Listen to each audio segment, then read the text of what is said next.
Selamat pagi, perkenalkan nama saya Armando Malamata Ginting, NPM 2315030017. Baik, di sini saya akan memberikan beberapa pengertian dari jigsaw. Oke, apa itu jigsaw? Atau disebut dengan pembelajaran jigsaw. Model jigsaw adalah metode pembelajaran kooperatif yang dimana siswa saling bergantung untuk mempelajari dan memahami materi. Mereka bekerja dalam dua kelompok utama. Yang pertama itu adalah kelompok asal atau disebut dengan home group.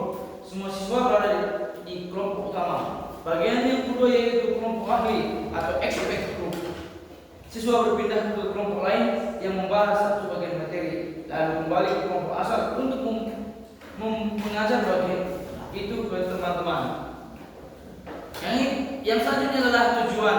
Apa tujuan pembelajaran jigsaw? Yang pertama itu mendorong siswa menjadi pembelajar aktif, bukan hanya pendengar pasif, meningkatkan keterampilan sosial dan akademik secara bersamaan. Yang berikutnya adalah menumbuhkan rasa tanggung jawab terhadap proses dan hasil belajar kelompok. Yang berikutnya adalah prinsip dasar jigsaw. Interdependensi positif. Setiap anggota kelompok bertanggung jawab atas pemahaman materi yang dimiliki dan diajarkan kepada anggota lainnya. Yang berikutnya tanggung jawab individu. Setiap siswa harus menguasai bagian materi dan mampu menjelaskan kepada kelompok. Yang berikutnya adalah interaksi tatap muka, diskusi kolaborasi antar anggota kelompok sangat penting. Yang berikutnya adalah evaluasi kelompok dan individu. Proses belajar dievaluasi secara individu maupun kelompok. Yang berikutnya adalah ciri khas. Apa ciri khas dalam jigsaw? Yaitu keterlibatan aktif. Semua siswa berperan penting dalam menyampaikan materi. Kemandirian. Siswa mempelajari materi secara mandiri sebelum berbagi. Saling ketergantungan positif. Keberhasilan kelompok bergantung pada kontribusi setiap anggota. Yang berikutnya adalah refleksi dan evaluasi. Setelah diskusi, siswa dan guru melakukan evaluasi bersama. Yang berikutnya adalah langkah-langkah model jigsaw.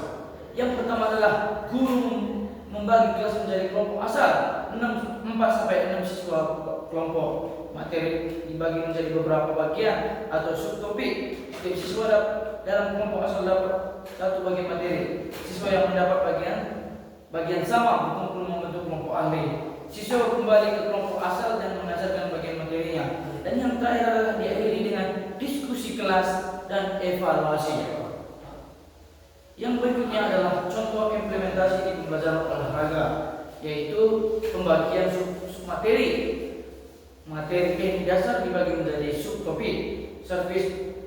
Servis yang dimana servis bawah dan servis atas, passing bawah, passing atas, smash atau spike atau blocking. Langkah implementasi. Guru membagi siswa dalam kelompok asal, misal 4 siswa per kelompok. Setiap siswa mendapat satu topik dan bergantung ke kelompok ahli sesuai topiknya di kelompok ahli. Mereka belajar teknik, peraturan, demonstrasi dari video atau guru. Kembali ke kelompok asal dan menjelaskan dengan praktik sederhana. Penilaian dilakukan berdasarkan pemahaman dan keterampilan yang ditampilkan. Yang berikutnya adalah manfaat jigsaw dalam pembelajaran menjawab. Meningkatkan pemahaman teknik lewat pengulangan penjelasan yang praktik, melatih komunikasi saat menjalankan teknik kepada teman, mendorong kerjasama tim dalam olahraga yang memang menuntut kolaborasi, mengurangi kecemasan siswa yang pasif dalam praktik langsung, mendorong keaktifan semua siswa bukan hanya atletis. Yang berikutnya adalah tantangan dan solusi. Siswa kurang aktif, dorong dengan reward atau fasilitas peran jelas. Kurangnya penguasaan materi, berikan panduan belajar yang jelas dan video tutorial. Waktu terbatas, pilih materi yang bisa dibagi ringkas, fokus pada inti teknik, kesamaan pemahaman. Grup tetap memantau dan klarifikasi